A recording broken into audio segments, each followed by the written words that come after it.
Kuvendi i Shqipërisë ditën e sotme do të mbajë një seancë ku do të dëgjohen raportimet vjetore të institucioneve të drejtësisë dhe atyre të pavarura. Në seancë do të marrë pjesë edhe drejtuesi i SPAK Altin Tumani, i cili do të përgjigjet pyetjeve të deputetëve për punën e institucionit që ai drejton. Kjo pritet të jetë edhe përballja e parë në sallën e Kuvendit mes kreut të Partisë Demokratike Sali Berisha dhe drejtuesit të SPAK. PD ka njoftuar se deputetët e saj do t'i parashtrojnë vetë pyetjet për drejtuesit e institucioneve sipas rregullores, duke kundërshtuar mënyrën e seancës së kaluar kur kryetari i Kuvendit Niko Peleshi nuk lejoi leximin e pyetjeve në sallë. I pranishëm nuk do të jetë Gazmend Bardhi, pasi u përjashtua për 2 javë për shkak të përplasjes në seancën e kaluar me kreun e Kuvendit Niko Peleshi. Kreu i grupit parlamentar të PD-s i ka dërguar edhe një shkresë Peleshit ku i kërkonte të shmangë të gjitha provokimet ndaj deputetëve.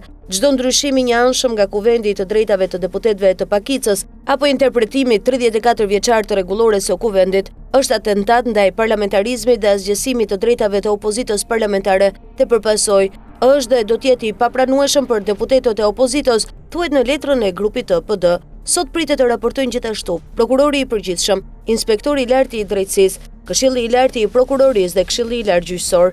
Në rendite është edhe votimi për ngritjen e komisioneve të reformës territoriale dhe zgjedhore, ku është arritur marrëveshje mes mazhorancës dhe opozitës për barazi antarësh në përbërje. Ende nuk dihet nëse do të jetë i pranishëm kryeministri Edi Rama.